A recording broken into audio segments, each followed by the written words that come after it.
Bonjour Laurent. Bonjour Alexis. Merci de venir participer à cette interview pour mon blog. C'est un plaisir. Peux-tu commencer par te présenter un petit peu comme tu as envie? Eh bien, je suis romancier et mon métier, ma particularité, c'est d'écrire des romans qu'on pourrait qualifier d'initiatiques, c'est-à-dire des romans qui font réfléchir sur soi, sur la vie, sur le sens de la vie, sur ses relations, sur pas mal de choses.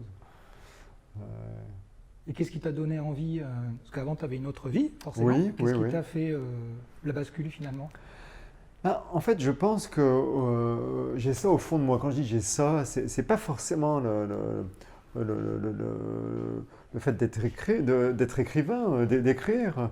Ça n'a jamais été une vocation particulière quand j'étais jeune, par exemple, même si j'ai toujours beaucoup écrit, mais pas dans le but de devenir écrivain ou romancier. Non, en revanche, ce qui est au cœur de ma personne, je dirais, c'est la passion, le goût de la transmission. C'est-à-dire, j'aime transmettre, j'aime expliquer, j'aime partager. Et je me vois souvent presque comme un canal quelque part, comme si les informations arrivent à moi et je les passe, quoi. Et j'aime passer les informations d'une manière intelligible, simple, accessible à tous, quoi. Et avant, si je me souviens bien, tu étais formateur. Oui. Pendant une quinzaine d'années, j'étais consultant formateur. Donc c'était un autre moyen de passer de l'information finalement. Et par le roman, donc c'est fictionnel maintenant, le biais que tu empruntes, le moyen que tu empruntes, et ça te permet aussi de toucher plus de monde, un public qui est plus large. C'était dans ton intention initialement? C'est-à-dire, oui, moi j'ai, comme tu le sais, j'ai tout un parcours moi-même, qu'on peut aussi qualifier d'initiatique d'ailleurs, où pendant 15 ans, je me suis beaucoup formé, dans le sens où je cherchais des enseignants qui me pouvaient me transmettre des choses sur la vie, sur comment bien vivre sa vie, ce qui était un peu mon obsession depuis un âge assez jeune. Et en fait, je crois qu'il y a un phénomène qui est naturel, c'est quand on reçoit beaucoup, au bout d'un moment, on se sent presque coupable de garder les choses pour soi, quoi. Moi, je l'ai vraiment ressenti. C'est à un moment donné, je me suis dit, moi, j'ai eu la chance d'accéder à ces enseignements, de pouvoir aller me former aux États-Unis, en Asie, enfin un peu partout. Dès qu'il y avait quelqu'un qui pouvait m'apporter quelque chose, selon moi, j'y allais. En plus, je n'avais pas de conscience écologique à l'époque, donc c'était pas de problème, quoi.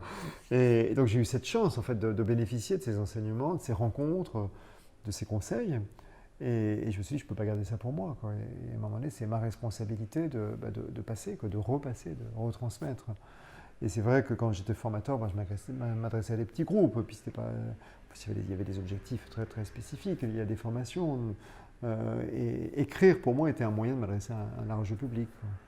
Et qu'est-ce qui t'a donné l'idée de prendre ce vecteur du roman? Parce que ça aurait pu être d'autres choses, dans le fond. J'hésitais à un moment donné entre écrire des essais, voire même des guides ou des romans, mais en fait, je connaissais déjà le pouvoir métaphorique des histoires. Pourquoi? Parce que je me suis beaucoup formé aux approches ericksoniennes. Milton Erickson, c'est donc le père de l'hypnose éponyme, on pourrait dire, hypnose médicale. Et Erickson racontait des histoires à ses patients. Des histoires dans lesquelles ils se projetaient et ce qui leur permettait d'évoluer, de résoudre leurs problèmes, etc. Donc je me suis un peu inspiré de ça. Connaissant le pouvoir métaphorique des histoires, je me suis dit que ce serait quand même pas mal de réussir à écrire des histoires qui permettent de passer des messages, quoi, qui permettent de porter en fait, ces informations que j'ai envie de transmettre. Et si on en vient au roman que tu viens juste de sortir, le 7 avril dernier, Intuitio ou Intuitio, je ne sais pas trop ce que tu... Personne ne sait comment les Romains prononçaient le latin, donc on va faire un petit comme on le souhaite. Moi, je vais tendance à dire Intuitio. Mais... Ok, ça marche. Donc, Intuitio, c'est ton 8e, je crois, livre. Oui, c'est mon 8e livre, mon 7e roman. Ok. Et qu'est-ce qui, en amont, si tu peux revenir, je sais pas, de mémoire, au plus loin quelque part, qu'est-ce qui t'a fait déclencher cette idée en fait de l'intuition dans un roman? Eh bien, en fait, tout a commencé il y a assez longtemps, il y a 6 ans, en 2015. Un inconnu est venu me voir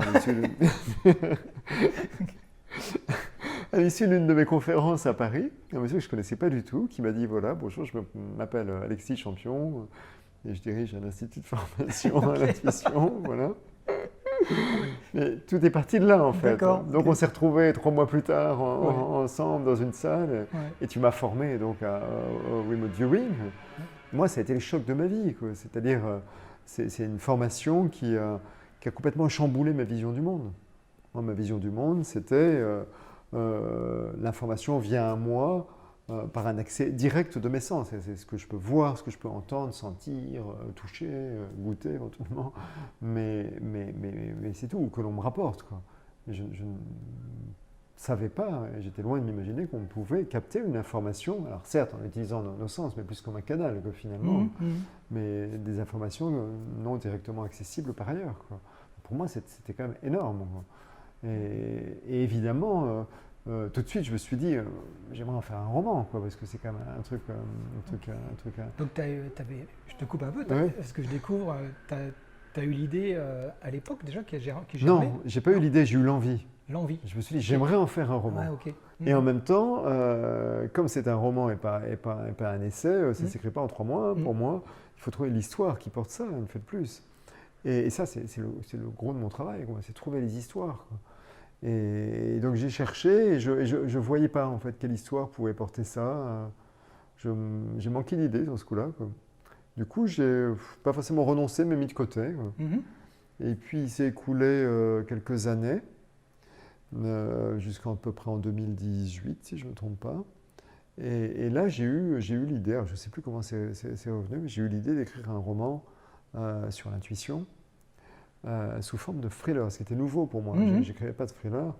Mais là, je me suis dit finalement, puisque à l'origine, aux États-Unis, l'équipe de Stargate utilisait l'intuition à des fins de renseignement, c'est quand même assez pertinent dans un roman de bâtir une histoire où on utilise l'intuition pour du renseignement. Et c'est comme ça que l'histoire est venue, en fait. D'accord. Alors, quand je t'ai posé la question juste avant, je vais te la reposer parce que j'avais une idée en tête. C'était en amont, peut-être quelques années avant, etc. Enfin, je suis assez certain que tu as déjà eu des intuitions ou que tu as déjà vécu des choses qui t'ont montré, plus ou moins consciemment, pour toi à l'époque, que ah oui, tu pouvais et tout le monde pouvait percevoir des choses et savoir. Oui, mais je n'avais pas de certitude par rapport à ça. C'est-à-dire, quand j'avais ce que je sais maintenant avoir été des intuitions, je me disais, waouh, quand même, quelle coïncidence! Par exemple, je pensais à un ami que je n'avais pas vu depuis des mois, et le téléphone sonnait, et c'était lui. C'était quand même très troublant. Mais je n'avais pas de certitude, je ne pouvais pas affirmer que c'était une intuition. Ça pouvait être un hasard, très peu probable, mais ça pouvait être un hasard. Donc, comme moi je suis plutôt de culture scientifique à la base, et que je ne connaissais pas ça, ça ne matchait pas avec ce qu'on m'avait enseigné, n'est-ce pas? Du coup, je me disais, c'est du hasard, quoi. C'est une belle coïncidence, quoi. Okay. Et ça m'arrivait assez souvent, mais pour moi, c'était juste des coïncidences. D'accord. Alors oui, quand c'est... Enfin, là, tu as dit que je t'avais formé, etc. Alors à l'époque, c'était le début, on va dire, de la méthode. Enfin, pour acquérir, finalement, la première chose qui me vient à l'esprit, c'est la validité. C'est-à-dire que quand on est dans la vie courante, effectivement, tout le monde a des intuitions de manière assez régulière, et même tout le temps, en fait, mais on n'en a pas conscience. Oui. Et quand on est dans un cadre, on va dire, formel, de pratique, notamment via une formation, ça permet de valider quasi certainement, on va dire, et si on le fait répéter, là, il n'y a plus de doute, que oui, on est capable. Oui, c'est ça. C'est le cadre, en fait, qui permet de s'auto-valider quelque part. Oui, et puis dans la mesure où par ce cadre, on le fait sur commande, c'est donc pas hasard à ce moment-là. Donc ça, c'est la démonstration que c'est pas hasard.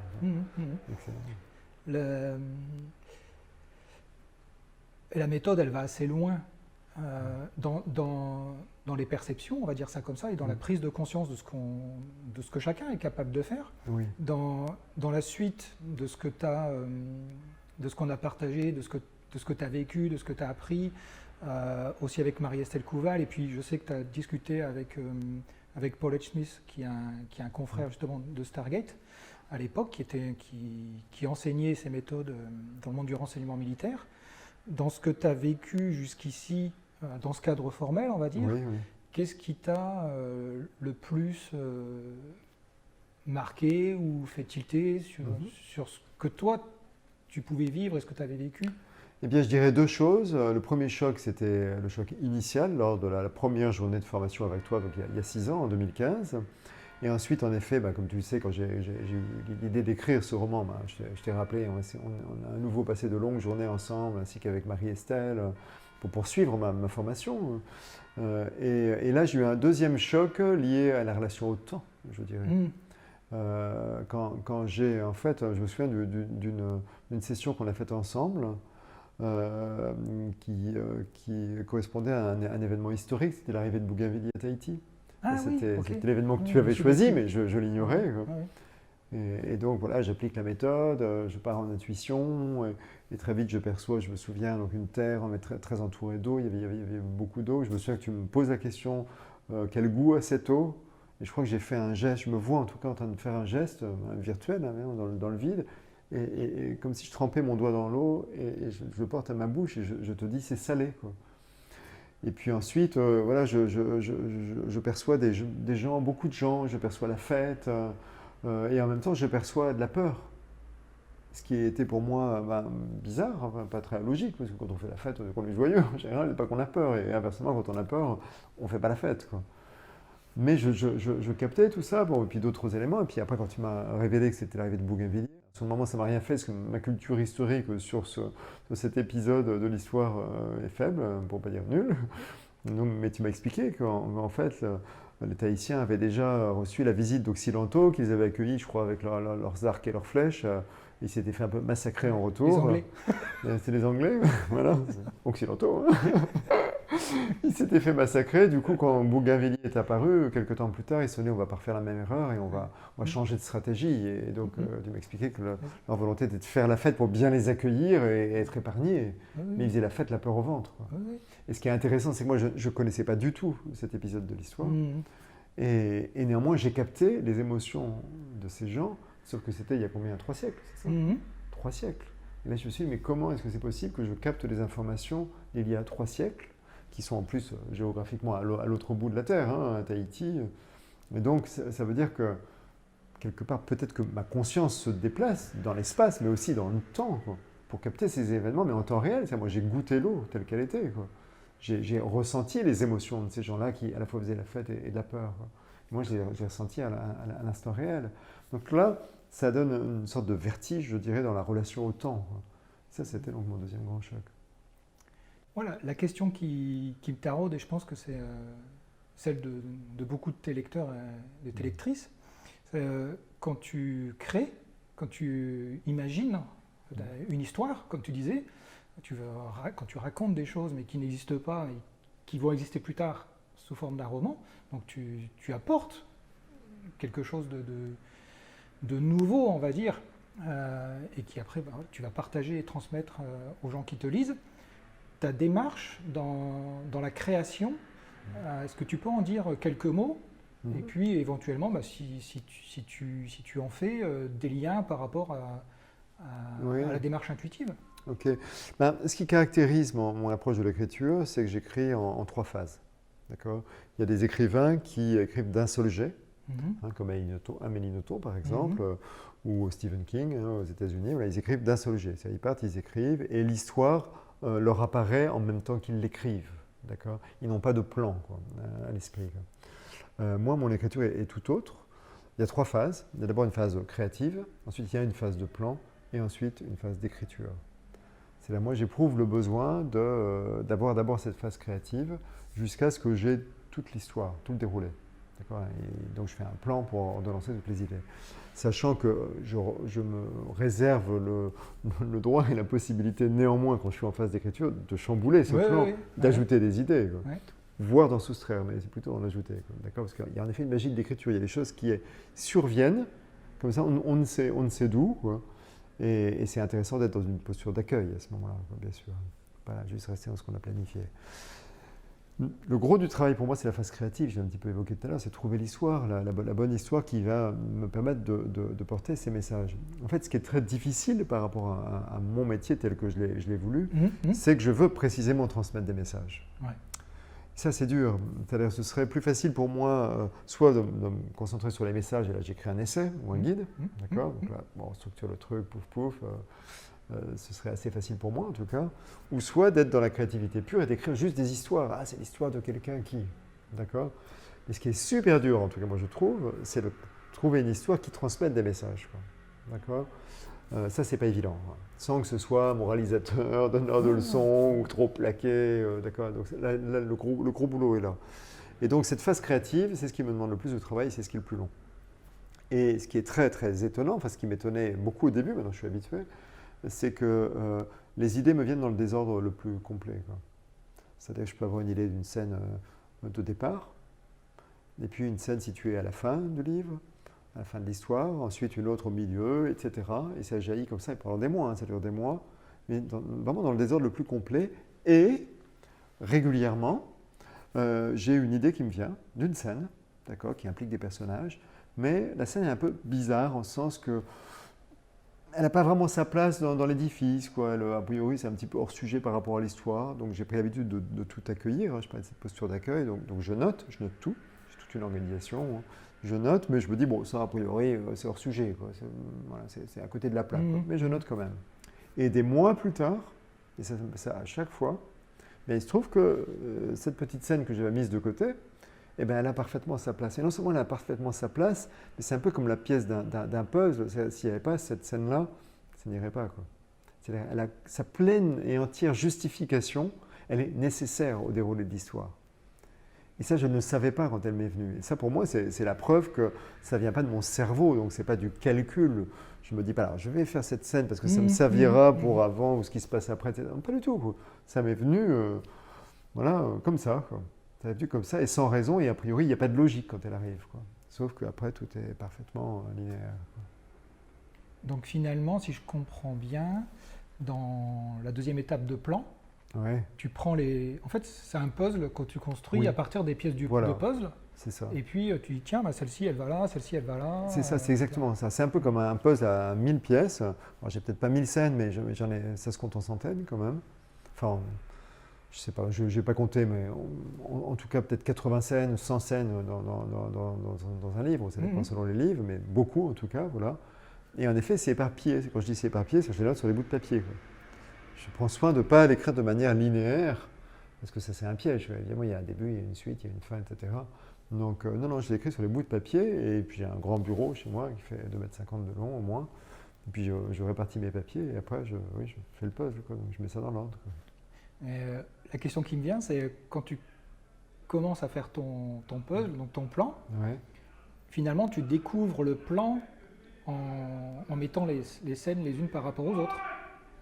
Ou tu as déjà une idée, au fil des mois, comme tu amènes des scènes, tu as le puzzle qui se construit un peu déjà petit à petit. Alors, je réfléchis pour ne pas dire de bêtises, hein.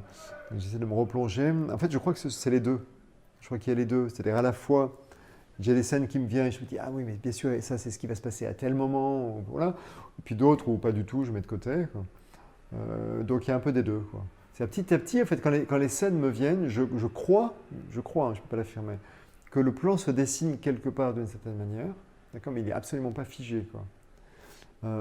Et quand j'ai le sentiment, mais ça c'est un sentiment aussi, d'avoir toutes les scènes nécessaires à l'histoire, à ce moment-là, à la fois, certaines se sont positionnées un petit peu toutes seules, comme si elles étaient aimantées, et puis d'autres non, quoi. Et donc je vais devoir trouver la place de telle scène. Et là, mais là, c'est plus une activité mentale qu'intuitive, je dirais. C'est-à-dire vraiment, je dois réfléchir en me disant, oui, mais attends, mon personnage, il a évolué, il voit les choses différemment. Donc pour évoluer, il a fallu qu'il vive tel événement que j'avais prévu. Là, c'est le petit bout de papier qui est là. Donc il doit avoir lieu avant. Oui, mais si je mets là, ça va poser problème. Donc là, c'est très mental, quoi. D'accord. Et d'ailleurs, tiens, c'est marrant, je réalise que c'est peut-être la raison pour laquelle c'est la phase que j'aime le moins. J'adore la phase créative, j'adore la phase d'écriture. La phase de plan, j'aime pas. Et en fait, c'est peut-être la seule phase qui est purement mentale, c'est drôle. Je ne sais pas s'il y a un lien. Ouais, ce qui me vient aussi peut-être, c'est qu'il y a un objectif qui doit être atteint. Enfin, il y a quelque chose comme ça oui, comme tu dis, c'est forcément du raisonnement, de faire du plan, hein, au moins en partie. Et puis, à un moment donné, tu sais quand même que tu dois faire ton plan. Enfin, faut que ça tienne, quoi, on va dire. Complètement. Donc, il y a un objectif il y a toujours un objectif, mais là, c'est... Il y a une sorte de taquet, quoi, voilà, qu'il faut atteindre. Complètement, tout à fait. Alors que les scènes, tu peux en créer autant que tu veux, tu peux enlever, supprimer, tout à ajouter, fait. Et puis l'écriture, c'est un peu pareil, comme tu disais. Tout à fait, complètement. Mhm. Alors il y a un autre phénomène aussi qui me surprenait au début, maintenant je me suis habitué, et qui tend à prouver que la démarche créative et intuitive, en l'occurrence, c'est quand je commence une journée d'écriture, je relis ce que j'ai écrit la veille et je le retravaille, d'accord, un peu comme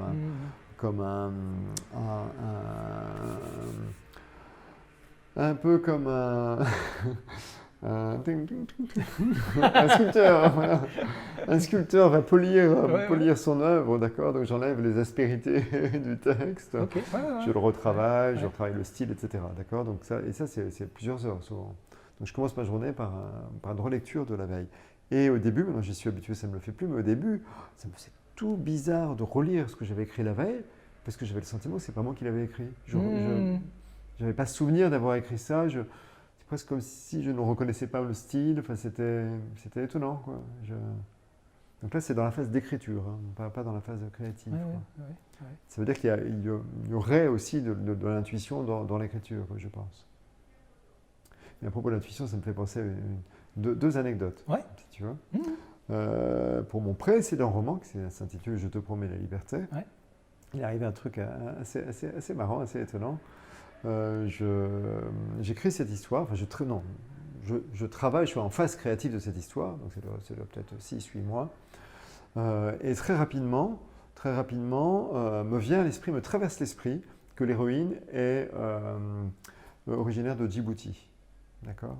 Et ça me vient comme ça. Il n'y a pas de logique par rapport à l'histoire, ça ne se justifie pas dans l'histoire. Voilà, elle aurait pu être asiatique, française, allemande ou n'importe quoi, d'accord ? Mais hop, elle était djiboutienne. C'est apparu comme ça dans mon esprit. J'accueille, elle est djiboutienne. Okay. Puis je continue le travail, je travaille sur l'histoire. L'histoire se passe sur un bateau. Toute l'histoire est sur un bateau. Hein, 80% de l'histoire, etc. Il y a tout un truc avec ce bateau, il y a un objectif, etc. Et puis au bout de 5-6 mois de travail en créa, je me dis, tiens, au fait, pourquoi Djibouti quand même ? Il faut que je creuse un peu la question, quoi. Donc je vais sur Internet, je tape Djibouti, je cherche l'étymologie du mot. Et j'apprends que Djibouti, ça signifie « est-ce que le bateau est arrivé ?» Excellent. Super. Une autre anecdote concernant ce même livre. Je suis assez copain, comme tu sais, avec Bernard Werber. D'accord ? On se voit de temps en temps, il passe à la maison, on parle de choses et d'autres, mais jamais des livres qu'on est en train d'écrire. Et après la parution de mon livre, il se trouve que dans ce livre-là, Je te promets la liberté, paraît, ça devait être le 4 ou le 5 octobre 2018, si je ne dis pas de bêtises. Et lui, il publie un livre 2-3 jours avant, qui s'intitule La boîte de Pandore. Et on s'offre nos livres, d'accord ? On s'offre nos livres. Sitôt reçu le sien, je me plonge dans sa lecture, et là, je tombe sur les fesses. Parce que mon histoire se passe sur un bateau, son histoire se passe sur un bateau. Enfin, un bateau spectacle, un restaurant. Voilà. Mon bateau porte un nom mythologique, Pygmalion. Son bateau porte un nom mythologique, la boîte de Pandore. Mon histoire est celle de quelqu'un qui change de vie tous les jours en changeant de personnalité sous hypnose. Son histoire est l'histoire de quelqu'un qui change de vie tous les jours en visitant des vies antérieures sous hypnose. Et je te jure qu'on ne s'est absolument pas concerté, comme chacun peut l'imaginer, qu'on garde nos idées pour nous, quoi.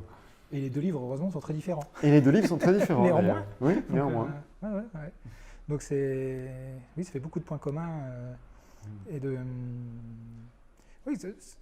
les pseudo-coïncidences que tu évoquais au début et qui en fait n'en sont pas. Voilà, c'est ça. Et aujourd'hui, en fait, ma conclusion par rapport à l'écriture, c'est que c'est pas le fruit de mon cerveau. Hein, ça peine beaucoup mon ego de dire ça, mais ça sort pas de mon cerveau, en fait, quoi, clairement. Quoi. Et la preuve, d'ailleurs, c'est que deux personnes différentes, deux écrivains différents, à un moment donné, sont allés chercher des choses à la même source, hein, sans se concerter. Ce qui me vient à l'esprit tout de suite, c'est quand il y a des synchronicités, quoi. Souvent, on va se dire, on a l'a priori que ça fait sens, forcément, par définition, mais le sens, c'est lequel, etc. Et, est-ce que tu t'es posé cette question-là pour cette synchronicité avec le livre de Bernard ? Est-ce que vous avez trouvé un sens ou parce que juste pour le fun ? J'en ai pas trouvé. Bah oui, pour le fun, c'est étonnant quand même. Mais non, j'ai pas trouvé d'explication de sens que ça pourrait revêtir ou porter. Non, j'ai pas trouvé. hormis rigoler entre peut-être vous, une quoi. petite idée, quoi. Non, pas du tout. Non, moi je pense que c'est pour le fun, quoi. C'est rigolo. Ouais, Il y c'est a- ça. ça crée quelque chose Sans doute, ouais. Ouais, déjà de d'anecdotes complicité, sympathiques à ouais, raconter. ouais, complètement. Mhm. Puis ça crée du lien. Enfin, ça Ouais, crée du bah lien. oui, c'est sûr. Mhm. Mhm. Au quotidien, dans, soit l'intuition, on va dire, convoquée, telle qu'on a pu le faire en formation, ou de manière plus générale, parce que tous les jours tu pratiques l'écriture, tu crées des choses. Quelle incidence, s'il y en a eu, et je peux supposer que oui, quelle incidence tu as vu dans ton quotidien en termes de perception des choses, ou d'intuition des choses, ou justement peut-être des coïncidences signifiantes qui peuvent apparaître depuis ces 8 livres. Oui, oui. Ben, je dirais deux choses. Un, j'ai le sentiment d'avoir beaucoup plus d'intuition qu'avant. Mais je dis j'ai le sentiment, c'est-à-dire avant j'en avais peut-être autant, mais je ne les captais pas, ou comme je n'y croyais pas vraiment, je ne les étiquetais pas comme tels. Donc ça c'est une première chose. Oui, j'ai l'impression d'en avoir beaucoup plus qu'avant, assez fréquemment. Ça m'arrivait encore avant-hier. Enfin, ça m'arrive vraiment fréquemment. Et puis, et deux, surtout, ça a changé pas mal de choses dans ma vie, je dirais. C'est-à-dire qu'en fait, je sais que je peux trouver une forme de vérité ou de réponse à certaines questions à l'intérieur de moi-même. D'accord? Et même si avant de travailler sur l'intuition avec toi et avec Iris, j'étais à l'écoute de moi-même, mais c'était plus en introspection, en connaissance de soi, chercher à connaître mes valeurs, mes convictions, mes croyances aussi, et notamment celles qui pouvaient me limiter. Donc l'introspection est quelque chose que j'ai pas mal pratiqué, mais maintenant ça va au-delà. C'est-à-dire je sais que j'ai en moi les réponses à beaucoup de choses que je crois être à l'extérieur. Et ça veut dire quoi? En quoi ça change ma vie concrètement? Eh bien, dans plein de situations maintenant, je ne cherche pas une réponse mentale réfléchie. D'accord? Là où avant, j'aurais voulu me poser, réfléchir, analyser des critères pour prendre des décisions objectives et rationnelles. D'accord?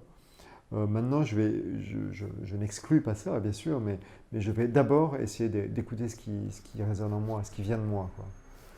Et faire confiance à ça. Donc aussi, ma découverte de l'intuition et de l'existence de mes intuitions et de leurs valeurs a accentué ma confiance en moi, je crois.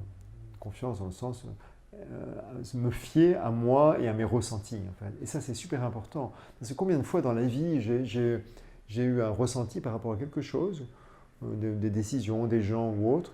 Je n'ai pas écouté ces ressentis en me disant bah non, c'est pas logique, c'est pas rationnel. Du coup, je prenais une décision où je faisais quelque chose en fonction de ce que la raison m'imposait. Et c'était les mauvaises décisions. Et en fait, c'est mon intuition qui était la bonne. Et donc maintenant, j'écoute vraiment mon intuition. Quoi. J'ai quelques exemples d'ailleurs, si tu veux. Bah, vas-y. On est là pour ça. Il y a 5 ans, 6 mois d'ailleurs après ma première formation avec toi, donc c'était en décembre 2015, si je ne dis pas de bêtises, on décide avec ma femme de quitter Paris. Et d'aller vivre dans une petite ville de province. Mais une petite ville qu'on connaît mal, donc on se rend sur place pour sillonner un peu la ville, découvrir les différents quartiers, pour repérer plus précisément le coin où on a envie de vivre. Et un jour, je passe dans une rue, une petite ruelle résidentielle, et il y a un haut mur sur ma gauche, mais vraiment haut, hein, genre 3 mètres de haut. Quoi. Et là, j'ai une sensation dans mon corps immédiatement, sensation que ça doit être vachement agréable de vivre de l'autre côté du mur. Quoi. Donc là, 6 mois plus tôt, je me serais sans doute dit, bon, c'est très irrationnel quand même, hein, mais là, évidemment, j'ai été troublé, c'était une vraie sensation, quoi, très forte, à tel point que j'ai voulu escalader le mur pour voir ce qu'il y avait derrière, parce que je ne savais même pas s'il y avait une maison, je ne savais pas ce qu'il y avait derrière, on ne pouvait pas voir. Je n'ai pas réussi à escalader le mur, il n'y avait pas assez de points d'appui. T'as essayé quand même? J'ai essayé, oui, j'ai essayé, mais j'ai passé mon chemin, il n'y avait aucun moyen de voir derrière. Okay. Et puis voilà, puis c'est cool, 2-3 semaines, je retourne à Paris, hein, je reçois un coup de fil d'un agent immobilier qui me dit, écoutez, je pense avoir trouvé une maison qui répond à vos critères. Alors, je lui dis, ok, faites-moi confiance, donnez-moi l'adresse, je veux voir le quartier, etc. Il me donne l'adresse, je vais tout de suite sur Google Street, la maison était juste derrière le mur. Et en fait, j'avais tellement confiance en mon intuition qu'on a signé le compromis direct sans la visiter. Bon, on est quand même la visiter par sécurité pendant le délai de rétractation, d'accord. D'ailleurs, l'agent immobilier et la propriétaire étaient quand même un peu comme ça, parce qu'ils avaient peur qu'on fasse marche arrière. Mais non, en fait, c'était là, c'était évident, quoi. C'était évident. Donc on y vit depuis maintenant 3 ans et demi, j'ai eu des travaux. Ouais. Et ma femme et moi, on ne s'est jamais senti aussi bien dans une maison, quoi. Enfin, oui, c'est à la fois banal et extraordinaire. Oui, oui, sachant que on ne nous a pas proposé 50 maisons. Parce que le quartier qui nous plaisait, on nous a dit « ouais, mais ce quartier, il y a très peu de maisons à vendre, souvent ça se fait sous le manteau, ça ne passe pas dans les agences ». Donc les agences essayaient plutôt de nous dissuader de choisir ce quartier, quoi. Histoire clairement extraordinaire. Et quand je dis banal, c'est ce que je repense, enfin je fais référence à quand tu dis que tu le sens dans ton corps et tu vas escalader et tout ça. C'est-à-dire que c'est un moment qui est un peu hors norme, voire décalé quelque part. Et en même temps, d'après ce que j'en comprends dans ce que tu dis, il y a quelque chose de naturel. Enfin, tu le vis à ce moment-là et puis tiens, je vais escalader. Ou je me trompe. Bah, ça, c'est grâce justement à ce qu'on avait fait ensemble. C'est-à-dire, j'ai senti qu'il se passait quelque chose de fort. Et donc tout de suite, je me suis dit, c'est peut-être une intuition. Donc je veux aller voir, quoi. Donc en fait, c'est en ça que ça a changé ma vie. C'est que maintenant, j'ai le réflexe d'écouter ce qui se passe en moi, quoi. J'ai un autre exemple, et ça concerne ce livre, Intuitio. Donc j'étais en écriture de ce livre et en octobre ou novembre 2019, Philippe Robinet m'appelle. Philippe Robinet, c'est mon éditeur, c'est le patron des éditions Calman Lévy, que tu connais.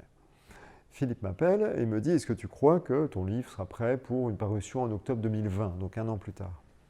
Je lui ai dit « Écoute, oui, sans doute. » Hein, mes livres sortaient, enfin mes 3 précédents livres étaient sortis en octobre, voilà, avec 2 ans d'intervalle, je crois. Donc pourquoi pas? Je lui dis écoute, oui, a priori, je serai prêt. Et immédiatement, j'ai une sensation dans mon corps. Moi, ça se passe toujours beaucoup dans le ventre. Tu vois, depuis tout à l'heure, je désigne un peu beaucoup mon ventre. Ça se passe beaucoup là et je ressens dans mon ventre que je ressens quelque chose de négatif et de très lourd. Bref, je me sens mal. Donc à la fois, je lui dis oui, je pense que le livre sera prêt et en même temps, je me sens subitement très mal. Donc je suis à l'écoute de ça et je lui dis écoute, je ne le sens pas. Je ne le sens pas, je crois qu'il sera prêt en effet, mais ne me demande pas pourquoi, mais je sens qu'il ne faut pas qu'il paraisse en octobre 2020. Je ne sais pas, je ne peux pas te dire s'il y aura des grèves qui vont paralyser tout le pays, les gilets jaunes, une vague terroriste, un cataclysme météo, je ne sais pas, mais je sens qu'il ne faut pas qu'il paraisse à ce moment-là. Philippe me répond, écoute, c'est un peu bizarre, mais bon, si tu ne le sens pas, on ne va pas le faire, hein, donc tu veux qu'il paraisse quand? Je lui ai répondu, écoute, décalons au printemps, voilà, mars ou avril 2021. Et c'est comme ça qu'on a choisi la date. Donc ça, c'était en octobre ou novembre 2019. 1 an plus tard, octobre 2020, comme tu le sais, c'était le 2e confinement. Toutes les librairies de France étaient fermées, quoi. Bingo. C'est, dans ce que tu dis, il y a beaucoup de... Enfin, ce qu'on appellerait de manière formelle, on va dire, du pressentiment. Tu as dans le corps, tu as le ressenti, et puis après, tu vas chercher tu as la résonance, comme tu dis, et après, tu vas chercher la raison. Tu vas plus loin, en fait. Tu te dis, tiens, si je comprends bien ce que tu racontes, ça se rapporte à quoi? Tiens, on vient de parler de ça, donc ça veut dire peut-être ceci ou cela, etc. C'est-à-dire que tu chemines vers une compréhension et après, tu en fais un outil, quoi. Tu utilises l'information pour prendre une décision. Oui, sachant que j'ai appris à accepter que je ne sais pas forcément. Parce qu'évidemment, mon mental essaie de s'en emparer, donner du sens et tout. Mais j'ai appris que parfois, voilà, le mental se trompe, donc il faut se méfier des interprétations. Enfin, ça fait partie des choses que vous m'avez enseignées, donc je suis très vigilant dessus, quoi. Et là, en l'occurrence, je ne savais pas ce qui allait se passer en octobre 2020. Mais la seule certitude que j'avais, c'est que je me sentais super mal par rapport à une parution à cette date-là. Donc j'ai écouté mon corps, quoi. Parce qu'en fait, le seul lien que tu fais dans ce que tu dis, c'est-à-dire que la seule utilisation de ton intellect que tu vas faire, de ton esprit d'analyse, c'est le lien entre le sujet dans lequel tu es à ce moment-là, par exemple l'apparition du livre, etc. Et puis le ressenti où là, comme tu dis, tu sens ça ferme, c'est lourd, c'est pesant, etc. Donc non, donc oui, plus tard. Voilà, c'est ça. Ok. C'est ça. Ok. Petite dernière question, si tu veux bien. Quel conseil tu partagerais aux gens qui regardent la vidéo, à tes lecteurs, tes lectrices, par rapport à l'intuition ou de manière plus large, pourquoi pas, bien sûr, la création, la créativité. Qu'est-ce que tu dirais? Alors, une chose qui me traverse l'esprit, Ouais. donc je l'accueille, et que donc si on accepte que l'intuition passe par le corps, d'accord, ça présuppose donc qu'il faut être à l'écoute de son corps pour prendre conscience de ses intuitions et pouvoir en faire quelque chose. Et je pense que déjà, ce n'est pas culturel. Ouais. Hein, en France, on est plus dans l'intellect. On a une croyance totalement débile qu'il y a une forme de sagesse qui est issue de l'intellectualisme, d'accord, comme si on croyait que vraiment, pour être vraiment très sage, il faut être absolument dans sa tête et bien raisonner, bien réfléchir. Ça, c'est quelque chose qui nuit beaucoup à notre pays. Je dis notre pays parce que c'est très culturel, hein, vraiment. Et donc, et par rapport à ça, donc notre culture nous pousse à aller plus dans notre tête que dans notre corps. Et deuxièmement, le contexte actuel nous fait que notre attention est souvent accaparée par l'extérieur. Enfin, le contexte actuel, c'est on est bombardé d'informations par les médias, par les réseaux sociaux, tout ce que vous voulez, le téléphone, le portable, les emails. Et donc, on a de moins en moins l'habitude de tourner notre attention à l'intérieur de nous-mêmes et dans notre corps, quoi. Et ça, il ne faut pas sous-estimer cette difficulté. Du coup, il y a un vrai apprentissage, je crois, pour se réapproprier son corps, ses sensations, mais aussi ses émotions, enfin tout ce qui se passe en nous, quoi. Il y a un vrai apprentissage et qui peut-être nécessite d'ailleurs de savoir faire un petit peu le vide par rapport à toutes ces belles machines, savoir les éteindre un petit peu, ne serait-ce que quelques minutes par jour, rester un peu seul avec soi-même, laisser les choses émerger, prendre l'habitude d'écouter son corps, en fait, d'écouter son corps, d'écouter son cœur, d'écouter ce qui se passe en nous, quoi. Ça, c'est une chose qui me traverse l'esprit pour cette question. Merci beaucoup, Laurent. Merci. Merci Alexis.